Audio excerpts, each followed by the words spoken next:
Good evening, Ventura residents, and welcome to this presentation of the Ventura City Council candidates brought to you by the League of Women Voters. Part of our mission is to inform voters, and we do that by hosting these types of candidate debates. Tonight, we are first starting with District 2 at 5 p.m. At 6:30, we'll hear from the candidates in District 3, and at 8 p.m., we'll hear from the candidates in District 7. I'm David Marin, a member of the League of Women Voters and the moderator for this evening. At this time, it's my pleasure to introduce Betsy Patterson, the president of the Ventura County League of Women Voters. Good evening. I am Betsy Patterson, the current president of the League of Women Voters of Ventura County. 100 years ago, the 19th Amendment was ratified, giving women across the nation the right to vote. We hold the right to vote precious, since not all people were given that right in the original Constitution. And for 100 years, the League of Women Voters has been dedicated to encouraging civic engagement and informing voters about the candidates and the issues. From its beginnings and continuing today, it has been a nonpartisan political organization which does not support or oppose any candidate or any political party. Each of us has a voice in our government if we use our vote. To be informed voters, we must ask questions of the candidates and understand the pros and cons for each ballot proposition before we cast our vote. Thank you for joining us tonight. We hope you have many of your questions answered by the candidates. Thank you, Betsy. Candidates will have 1.5 minutes for the opening statements. We randomly drew numbers earlier, and the order tonight will be Dougie first, followed by Christy, and then Doug Halter. At the end of the evening, we will reverse the process. At this time, Dougie, when you're ready, please start. You have 1.5 minutes. Hi, I'm Captain Dougie Mickey. My friends all call me that, and I hope those of you listening will feel comfortable doing that also. My family taught me to give back, and when I was 17, I joined the military. We were engaged in the Vietnam War, and I gave 3 years on active duty. After that, I spent 24 years in various Reserve and National Guard units, 8 years of which I spent as an infantry officer. And that was a great crucible for learning leadership. And it's that leadership that I want to bring to the City Council. I'm a registered investment advisor, and I have the experience of managing 24 million in assets for 220 families here in Ventura. I have an MBA, and I've taught business finance to the MBA graduate students at Cal Lutheran. Ventura has experienced 300 million in revenue over the past, but that will be severely impacted by the recession. I want to bring my financial experience and knowledge to the city of Ventura. I graduated cum laude from Pepperdine Law School, and I've helped numerous families here navigate legal concerns. I've helped small businesses as they've dealt with regulatory and financial issues. I want to bring that same legal experience to the city of Ventura. I want to thank you for your time and the opportunity to provide you with my position on issues tonight. Thank you. Thank you. Our next candidate is Christy Weir. Good evening. It has been my privilege to serve this community as a city council member and mayor. The citizens of Ventura are involved and care passionately about their community, which makes public service especially gratifying. Planning for the future is essential. It helps to ensure holistic design for a sustainable, livable community. We will need steady, responsive leadership for the upcoming adoption of our new general plan to guide our future with policies that balance conservation, quality of life, and growth. Our citizens deserve a clean city and maintained streets and a beautiful environment. I'm committed to a cleaner, greener Ventura with continued attention to maintenance, cleanliness, and landscaping of public spaces, our streets, sidewalks, parks, and beaches. It is vital that we preserve and enhance what makes Ventura uniquely beautiful: our beaches, hillsides, harbor, and the 2 rivers that border our town. I support a balanced approach to business development that will create jobs while also preserving our small town flavor and protecting neighborhood character. As we recover from COVID, I will continue to work for careful fiscal management to ensure that taxpayer dollars are spent wisely and efficiently. I'm committed to respecting Ventura's past and working hard for you today to keep our community healthy, safe, prosperous, and beautiful for future generations. Thank Thank you, you. Christy. Have to stop you there. Doug Halter, we'll go to you next for your opening statement. When you're ready, Great. please. Thank you, Dave, and thank you, League of Women Voters. This is a great opportunity. I'm so glad you're here in our community. I think most of you who know me know that I'm very passionate about our city. That's probably one of the most blessed cities in the world, actually, and I'm very honored to have been living here now for over 35 years. I originally grew up in Northern California, and I have a huge family, about 300 relatives in that area. My grandfather was my best friend growing up. He taught me about the redwood forest and about taking care of it and being good stewards. And I helped him with his orchard. And he taught me a lot about plants, which was always my first love. I was the first in my family to go away to college. I went to UC Santa Barbara and got my degree in chemical engineering and went on to be an engineer until things started happening in my life that I really started recognizing the importance of every single day and making sure that we spend it where we want to be and with the people that we want to be with and helping to make a difference in our community. So with that, I went ahead and started getting very involved in our city and chose to build my own home here in downtown Ventura. And then I helped start AIDS Care of Ventura County, an AIDS partnership to help provide services where there were no services prior to that.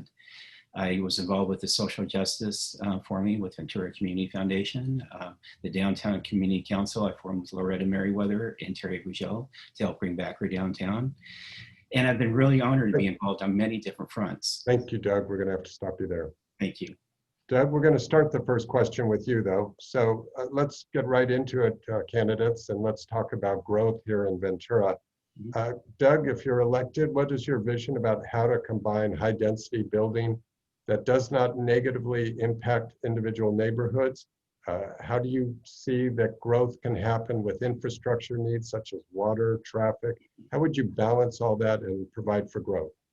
Okay, that's a great question, David. I got to tell you, growth is going to happen whether we want it to happen or not. I've always been a firm believer that it's about guiding growth and managing growth, and knowing where it makes sense to build the housing that we need for today and tomorrow. And we've all agreed to the urban curbs that we have due to SOAR.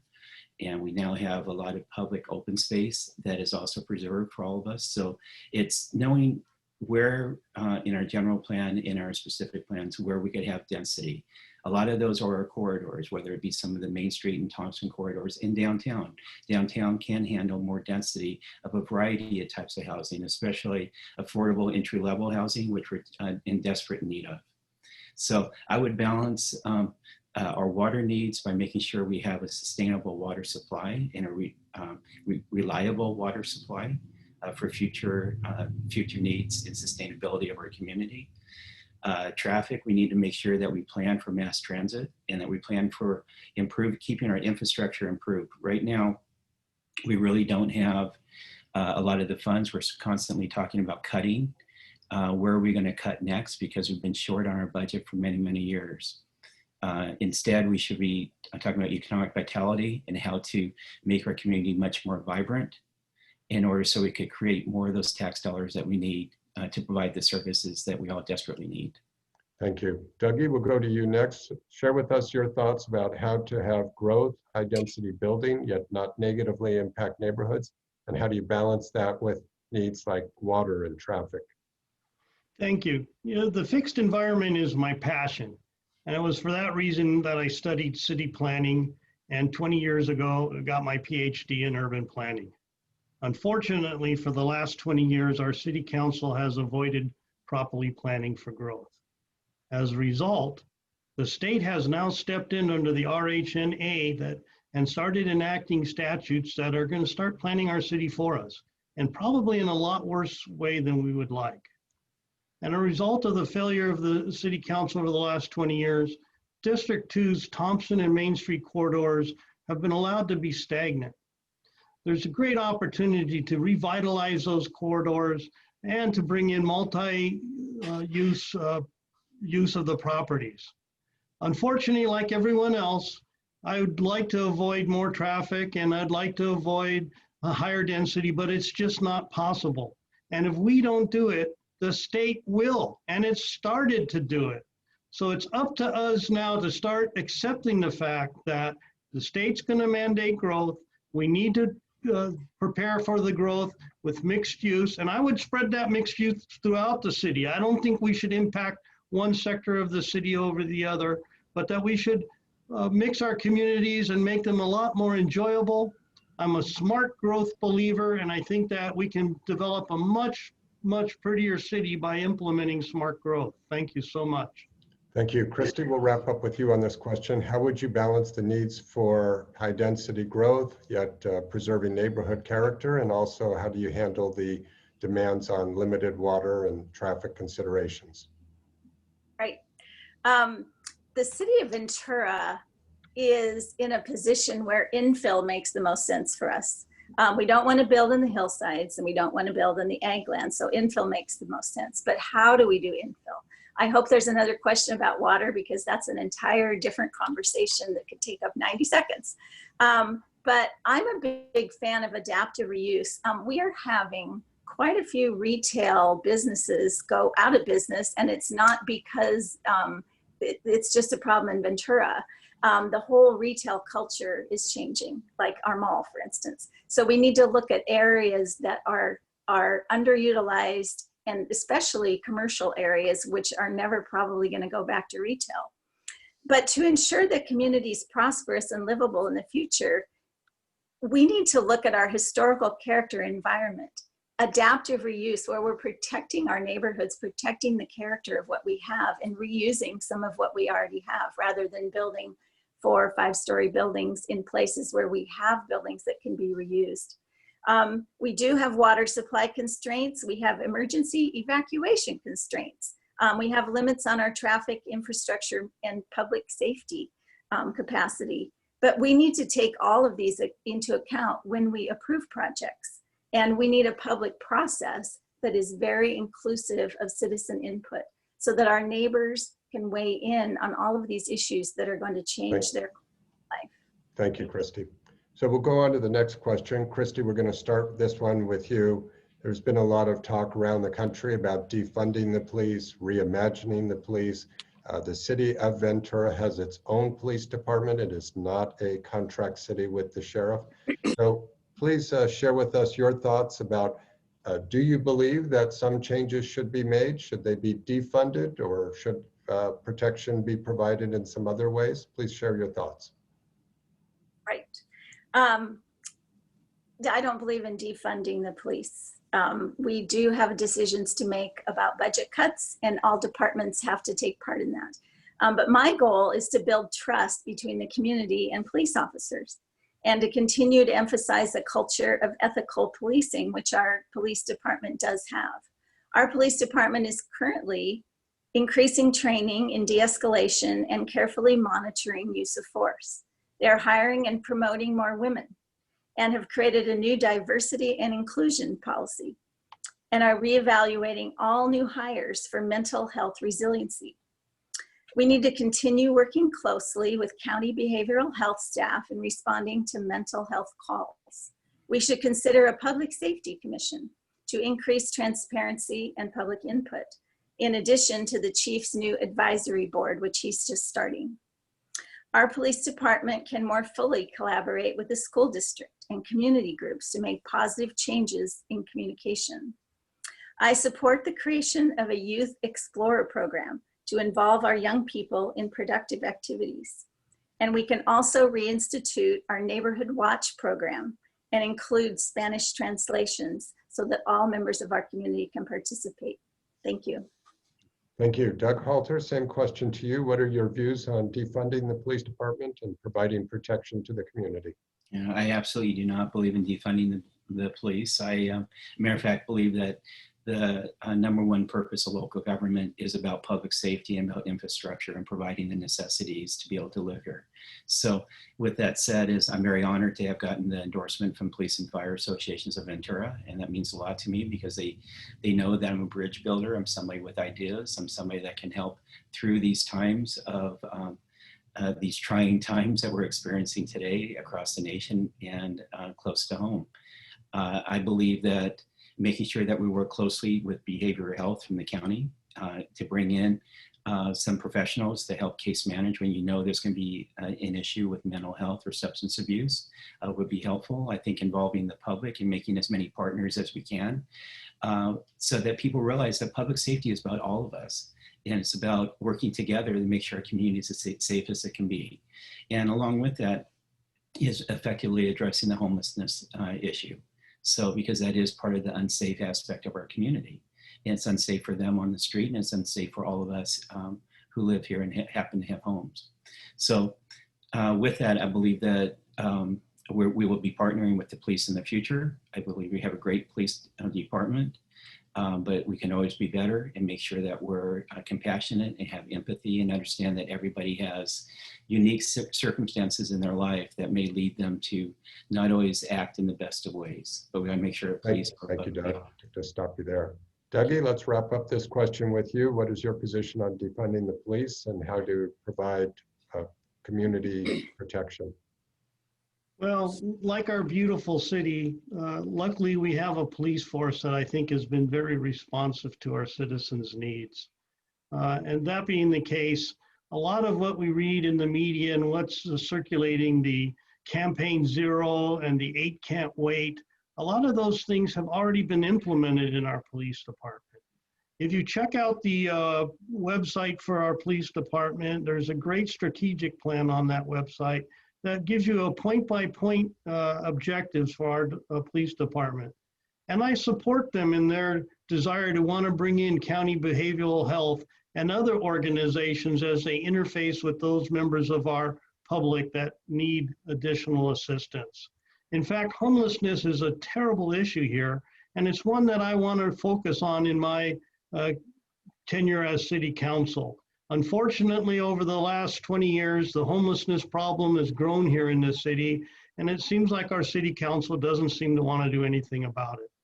I've looked at Chief Schindler's plan to increase patrols and to take extra efforts with repeat offenders, and I support those because I think that the homeless situation not only is harming the homeless themselves, but it's also degrading our environment and making the streets unsafe for tourists here. So in short, I think that we're moving forward and our police is doing a great job. Thank you. Thank you, Dougie. We're going to stay with you, Dougie, to move on to the next question. And a couple of pieces to this question. You still have a minute and a half. I'd like to learn what you think are your top 3 priorities or most important issues facing Ventura and how you'll work on those. And if you think that the most controversial issue in Ventura is not one of the 3 you mentioned, please tell us how you'll deal with that as well. So the most controversial, how you'll work on it, and your top 3 priorities if different. Well, first I want to say, I have not taken any contributions from any PACs, any labor unions, or any special interest groups, so that I'm not obligated to vote for interests of theirs. And I think that's important when you choose the candidate that's going to represent you on city council. So that's an important issue. The housing is my #1 issue to the core. We've been ignoring it.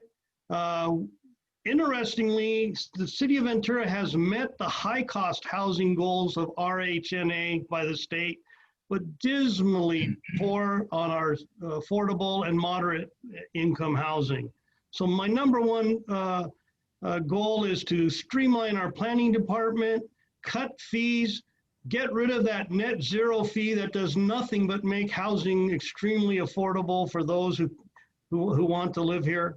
That's my #1. As I mentioned before, homelessness, I'm supporting the police on their effort to increase patrols and to make more contacts with repeat offenders so that we can work in reducing our homeless problem.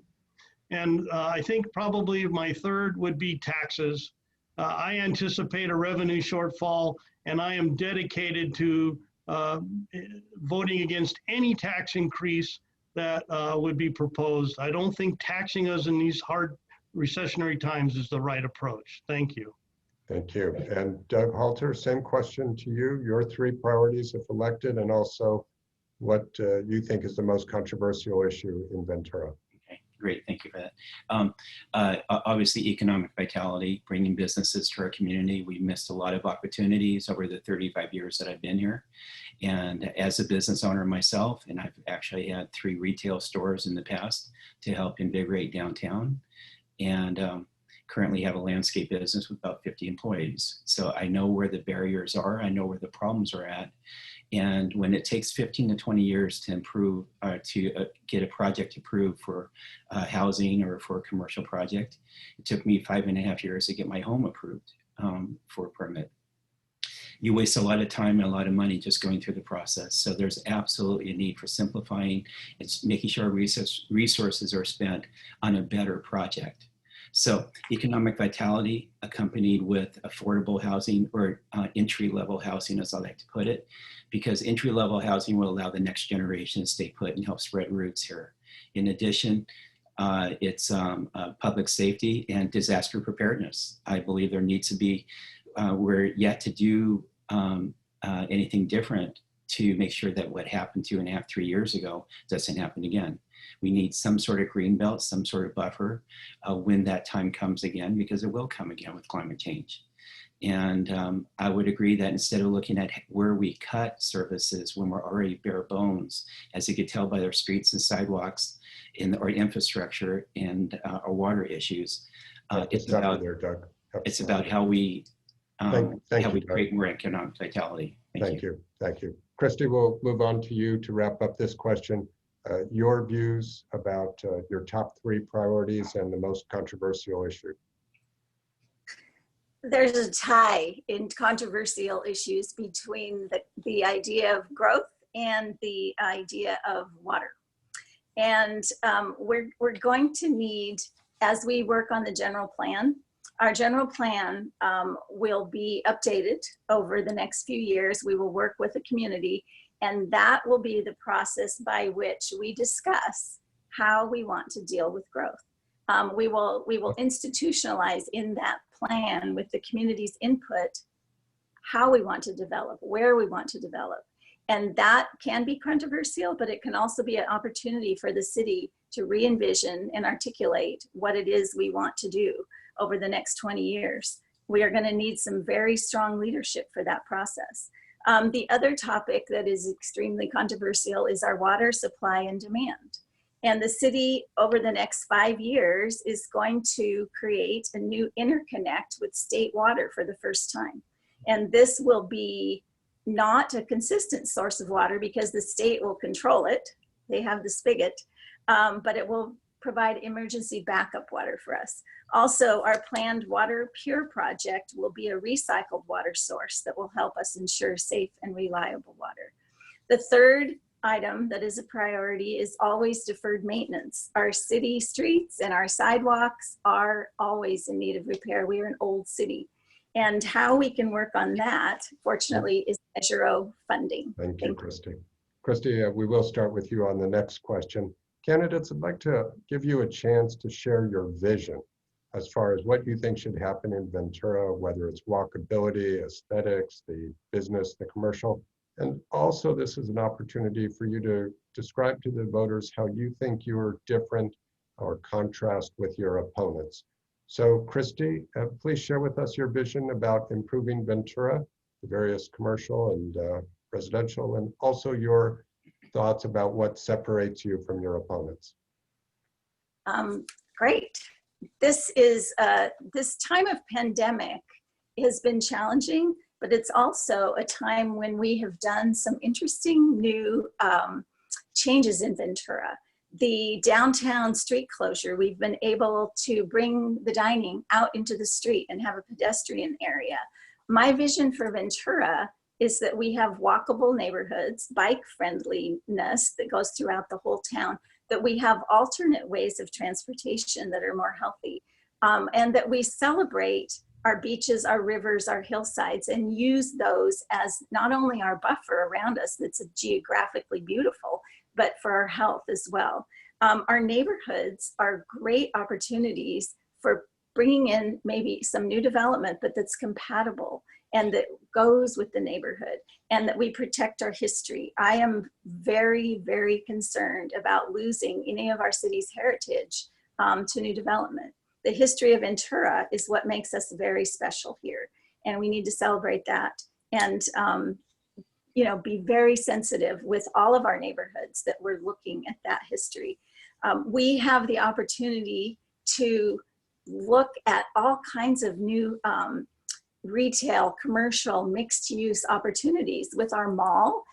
We may look at it and think, you know, it's failing, but there are opportunities there to re-envision what it's going to be. And the Midtown. Christy, we're going to have to stop you there. Sorry. Thank you. I know it's hard to, you sometimes don't see the timers, so there's a lot to do. We are going to move on to Dougie. Same question, Dougie, as far as your vision for Ventura regarding the aesthetics, walkability, commerce, and also what do you think separates you from your opponents? Thank you. You know, I think all of us candidates enjoy the ocean, the mountains, the pristine beauty of Ventura. And I think all of us would like to make sure that, you know, we keep the beauty here. But I think we have different approaches. We know what has happened in the last 20 years with City Council. And we know that the City Council has not supported growth, and it's not supported affordable housing, and it's allowed the retail corridors to deteriorate and stagnate. I think I differ from the other candidates because I have a lot of experience in dealing with mixed use and smart growth. And I think that mixed use and smart growth can be incorporated. You know, the part of the city down by Market Street, down by the DMV, you know, why is that whole section of city nothing but concrete tilt-ups? Maybe that's an opportunity to provide the desperately needed affordable housing in that area. We've got sections of the cities that have been exclusionarily zoned, and as a result of it, traffic trips across the city are multiplied. Why is that? We should have had mixed use in this city for a long time, and nobody's done it before, and that's one thing I'm determined to do. We've got to streamline our planning department. We've got to reduce development fees for affordable and moderate income housing so that the citizens, our children don't have to leave the city, so that we have a place to live. Thank you. Thank you. Doug Halter, let's hear your vision for the future of Ventura and what you think separates you from your opponents. Okay, great. Thank you for that. Where do we start? You know, I've been an idea person for many years here. As I mentioned, I started Botanical Gardens with Mitch Stork and a few others 18 years ago, as well as Rubicon Theater and many other things. So I definitely, it's an area where I excel with the vision and with ideas. I would say that Midtown in particular, Main Street and Thompson are excellent corridors that we could help reinvigorate. We have beautiful neighborhoods on all sides of those corridors. So it's about making those walkable and a resident serving, where we have the restaurants and the businesses and even new housing that's available on those boulevards. It's sad that while we've grown a lot slower than the rest of the state, we become a suburb because the majority of our workforce commutes out of town for work. And as you could tell, when before pre-COVID, with the traffic going up to Santa Barbara, we should see where those businesses, who those businesses are, and bring those to Ventura and say, come and be closer to your workforce. So reducing our traffic congestion by allowing businesses to be closer to our housing opportunities, making sure that we reuse, as Christy said, reuse our properties for better and greater uses. This is one of California's original cities. So we need to, we can become the model for how other cities keep what we respect and what we love about ourselves, our history, our values, and yet provide the sustainability for future generations. Thank you, Doug. I have to stop you there. Doug, I'm going to start with you on the next question, but candidates, we've got a lot of good questions. I'm going to ask you if you can all just adjust to giving us your answers within 1 minute. I'm going to ask the timer to please reset our clock to 1 minute.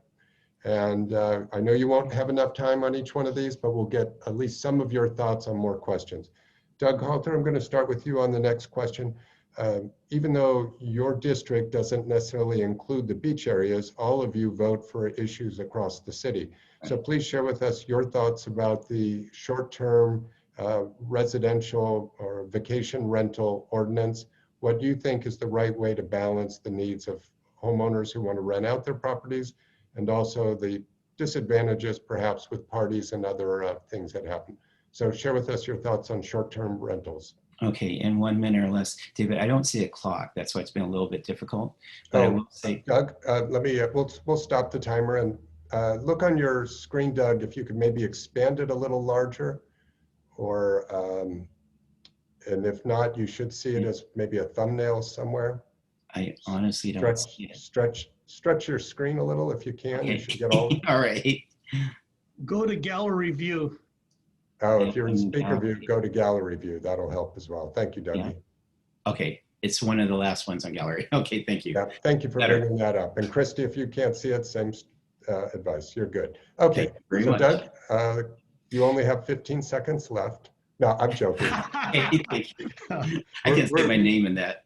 We'll start over with 1 minute, but share with us your ideas about short-term vacation rentals.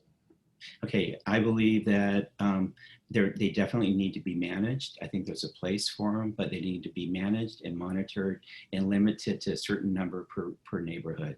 We need to make sure that, I believe that after the fire, a lot of those short-term rentals became important because a lot of our friends and family needed places that were fully furnished.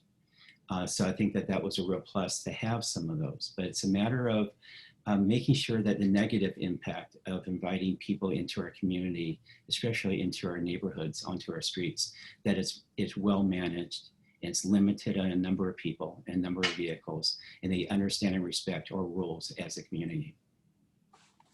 Thank you. Christy, same question to you. What do you think should be done about short-term vacation rentals? Well, the city's STVR regulations require now a license and good neighbor policies and a 10% TOT tax. But the city has not been completely successful at enforcing these policies, especially in the Pierpont area. And neighborhood quality of life has suffered. Other coastal cities have enacted limits on STVRs in residential areas through percentages or quotas, such as a certain number in a defined area.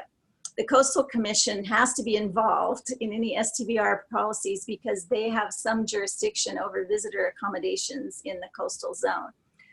It'll be important that we look at other cities' STVR ordinances as part of our local coastal plan update and learn what is working best. There are reasonable solutions to prevent noise, trash, vehicles, and large numbers of people that impact the neighborhoods.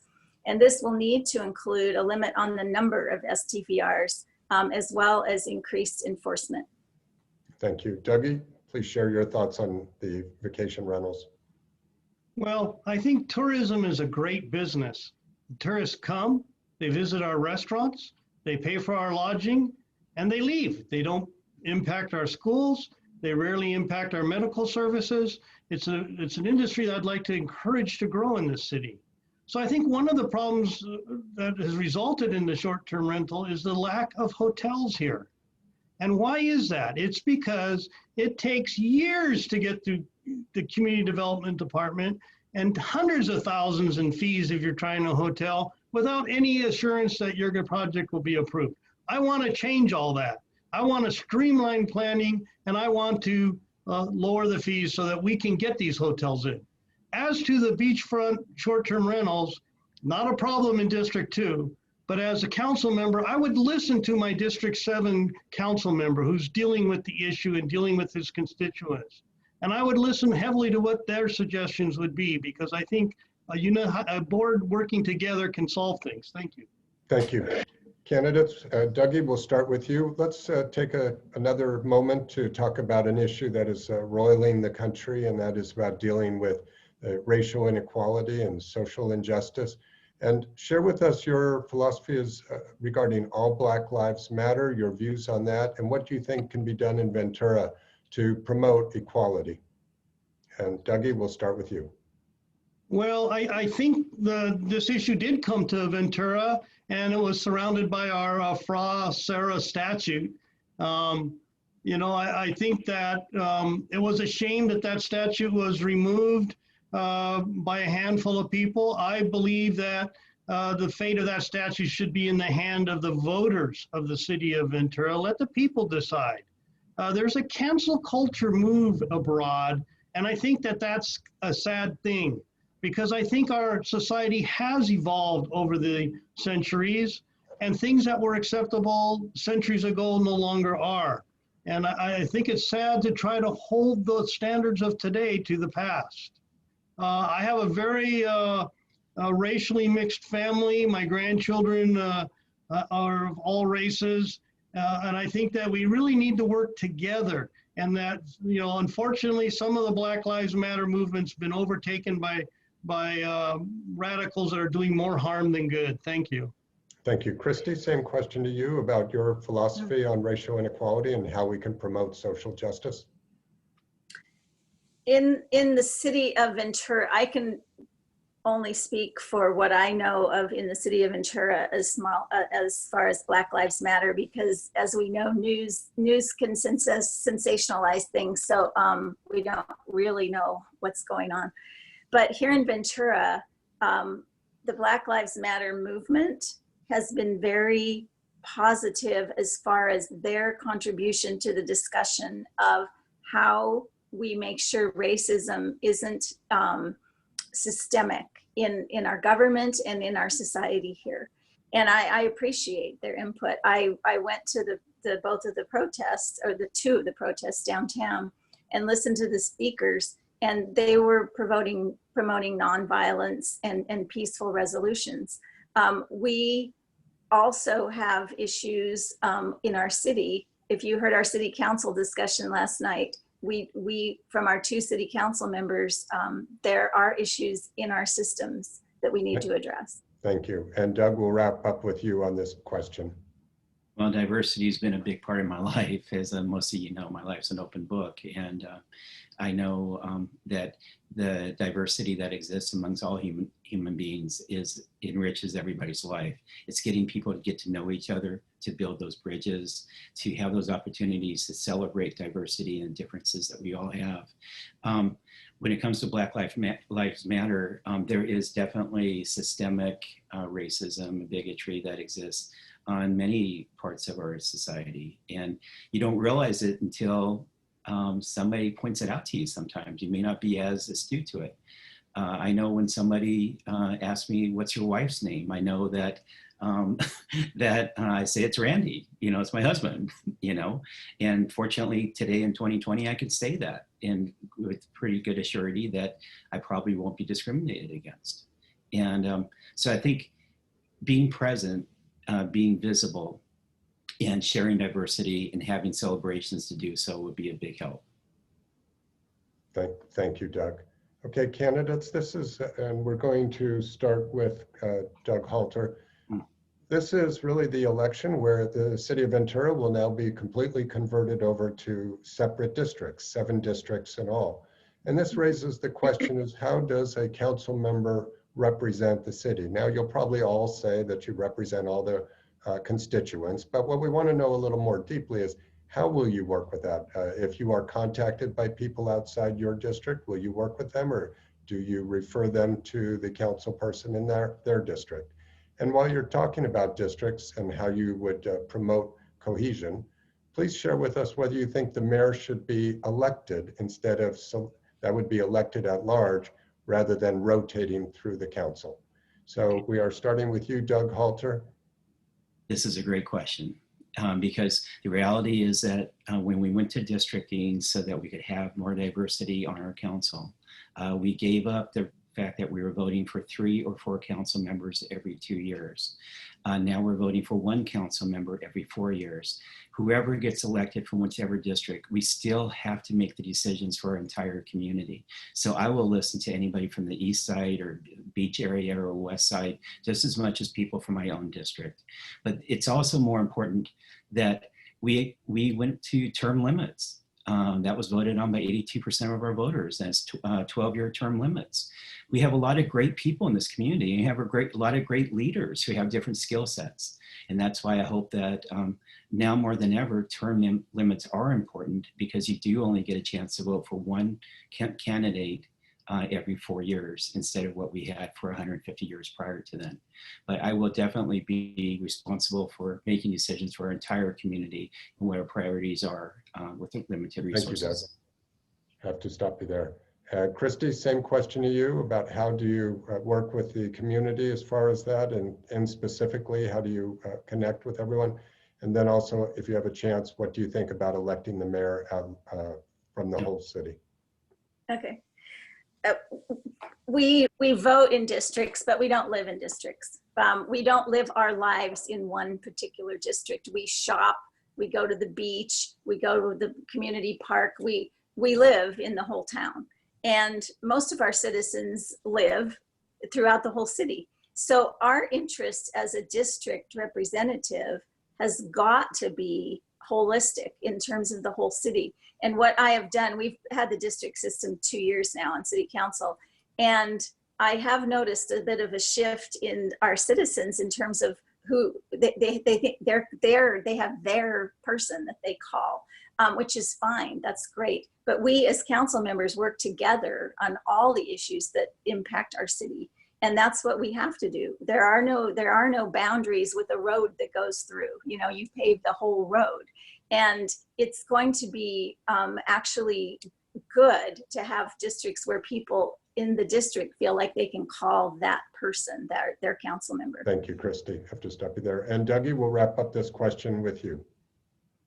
Thank you. You know, as we watch politics on the national level, it's really critically important to us that our council members work together, because it's very easy to have a polarized council, and that wouldn't be in the benefit of the city at all.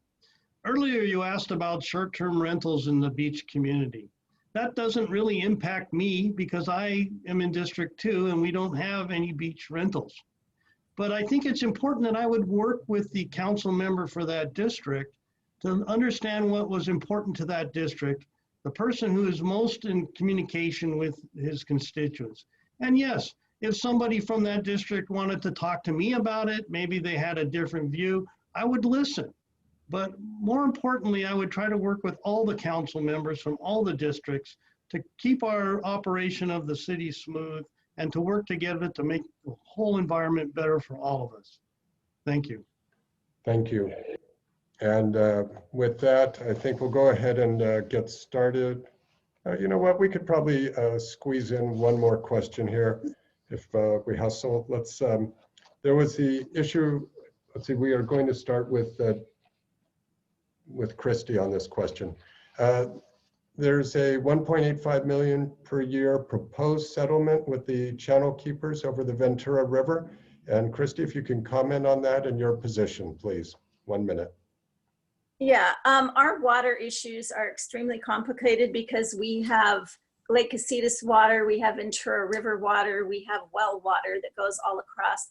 And so we are constantly in negotiations and lawsuits and agreements with lots of water districts. The Channel Keepers lawsuit is about steelhead trout, that the habitat, because the river has less water and more usage, that it's about the trout.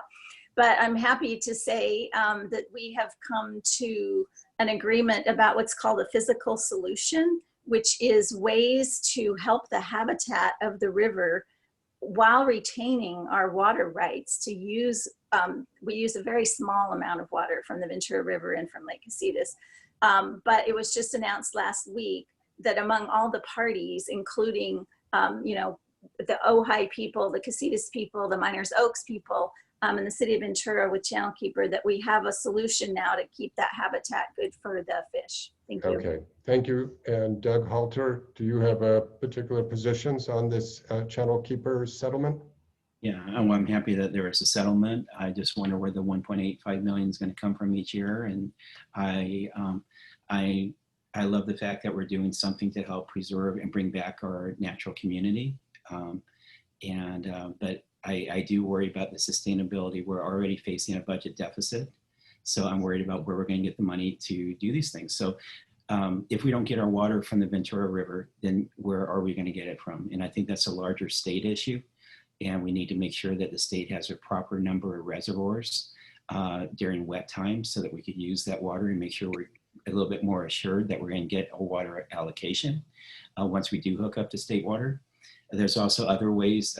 Conservation's done a certain amount of things to help us provide the water needs that we have as a community. But the biggest issue to me is really just making sure that we're able to sustain our community and provide for the next generation and have the water to do so. Thank you. And Dougie, we'll wrap up with you, please. Thank you. Unfortunately, my experience is that litigation, everyone's a loser. Mm-hmm. And it's really, really hard to get involved in litigation, and it's expensive. And I think that that's one thing as a city council member I would want to do is use my legal background to look hard at what the city council or city attorney is suggesting, and to really think hard about whether we want to engage in litigation.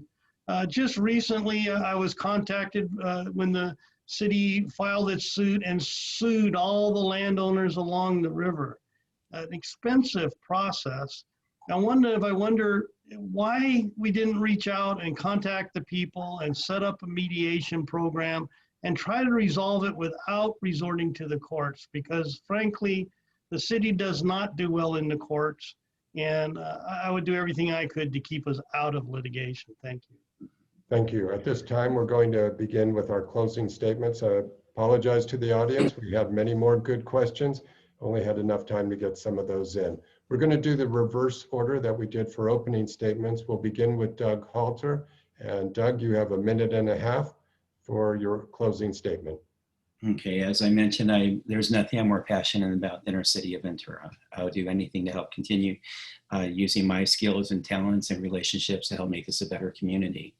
I've shown that on the private sector, helping with the form the Botanical Gardens or Downtown Community Council, Rubicon, the music festival. I'm embarrassed to say my resume is pretty long, but I'm humbled by the respect I've gotten in this community. It's obvious that I know how to take an idea from being an idea and take it through fruition and actually create something.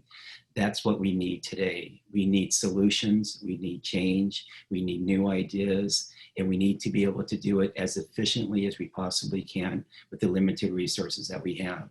But the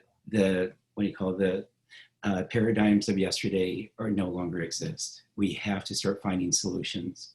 And that's truly what I'm best at. As a business owner, I know where the problems are at and why businesses may not want to locate here. I see that very clearly. I know what we can do at City Hall to help make that better for businesses to want to be here, because they should want to be here. I also know what it takes to build a home. I built my own home here, and I know that 5.5 years is unacceptable. 3 years for 170 houses on the hillside is unacceptable. We do need change. This is a time of change. We need bold, innovative, creative, visionary leadership. And I would love to have the opportunity to be that new council member come November 3rd. Thank you. Thank you. Our next candidate is Christy Weir. Thank you. I'm running for re-election in District 2 to make sure our residents are heard as we make decisions that will shape Ventura's future. My husband and I raised our children here, and 4 generations of my family have been fortunate to call this beautiful community our home. I am committed to enhancing Ventura's livability for all ages. The core services of public safety, street paving, sidewalk maintenance, parks, and urban forestry remain my highest priority, and I will give them my continuing attention and support and action. In addition, I will focus on enhancements to keep our downtown and midtown thriving, even with the COVID recovery, the sustainability of our oceanfront and rivers, ensuring careful, high quality development, the creation of a climate action plan, the preservation of open space and hillsides, and creating a more walkable, bike-friendly community for future generations. I would be honored to have your vote. And for more information, please visit www.christyweir.com. Thank you very much. And thank you for your great job with this forum, David. It's been excellent. Thank you. And our next candidate is Dougie Mitchie. Thank you, Dave. Doug Mickey is the last name. Sorry, I apologize. But I think all the candidates have given back to the community, and we all believe in giving back, and we've given back in different ways. You know, I spent a year in the Leadership Ventura Academy, interfacing with the various departments of the city and learning how they operate. The Leadership Academy was designed to prepare candidates such as myself for positions such as the leadership on the City Council. I spent years as an ambassador with the Chamber of Commerce. I attended ribbon cuttings and supported businesses as they started up here in the city. I also spent years on the site council of the Pierpont Elementary School, interacting with teachers and parents, trying to create a better learning environment. Importantly, I spent a lot of time with our youth. I spent 9 seasons coaching our young boys, helping them develop team skills and leadership ability. I also refereed for 10 years, giving back to the community and to our youth. I think that I'm running because I don't believe that this is a popularity contest. I think the voters will choose to represent them, the person with the best and most experience and knowledge, and that is me. And that is why I'm asking for your voice. See more at Dougie4district2.com. Thank you. Thank you, Dougie. And for all of you, I want to express the thanks of the league members and also the city. We know it's a tremendous effort to run for office. You give up a lot of your personal time. And if you're elected, serving is a burden and can be gratifying as well. But we appreciate that you are all willing to be candidates. At this time, we have a special little presentation from the league. I'm going to do 2 things. I'm going to share my screen here a bit to show you some information for the audience as far as the district. So we are talking about District 2, which is basically this Midtown area, as you all know well, but for those pretty much west of the Pacific View Mall, I don't know if this is exactly accurate, but for the audience, you know, please understand which district you live in. And one source you can always visit is the votersedge.com, which has the information. Now, I also have a different presentation to provide to everyone here. Stand by and we'll get this started. This will be very helpful for our voters.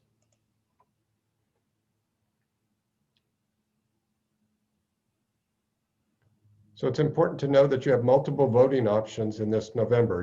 Everybody will receive a ballot in the mail. You can return that via the post office. You can put it into one of the convenient ballot drop boxes around the city. And if you do not wish to vote by mail, you can go to one of the voting centers. It's important to know that voting centers are not like the typical polling stations of the past. You can go to any voting center and they will print your ballot. The actual ballots will start mailing around October 2nd. If you have not received your ballot by the 16th, please contact the elections department. The League of Women Voters recommends that you mail your ballots back by October 20th to ensure they are received in time.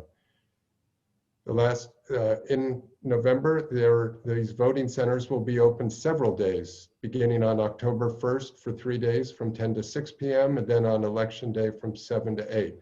And it's important to know that ballots will still be counted even if they are received well after the election date. As long as they were postmarked by November 3rd, they will be counted up until November 20th. So we won't necessarily know the results. Be patient when you start to hear results after November 3rd. It may take time. There is a website where you can track your ballot. Every mail-in ballot has a unique ID. You can visit where'smyballot.sos.ca.gov. This is run by the Secretary of State. I mentioned earlier, votersedge.org/CA. You can put in your address and it'll tell you all about the candidates in your area, statewide ballot propositions, and also information on your districts. So on behalf of the League of Women Voters of Ventura County, You'll be able to watch this video again. It'll be posted on our website, the same place that you registered. You'll be able to go there within a day or two and see this video. We actually post two links, the one you can watch on your phone or on your computer. I'm David Marin with the League of Women Voters. I also want to thank our timer, Maddie, our assistant, Elizabeth, Betsy Patterson, you met earlier as our president, and Pat Essick, who oversees all of voter services. Thank you all for watching. We'll be back at 6:30 with our next forum. And thank you, candidates, once again. To everyone in Ventura, thank you and good night. Thank you. Thank you, Thank you. David.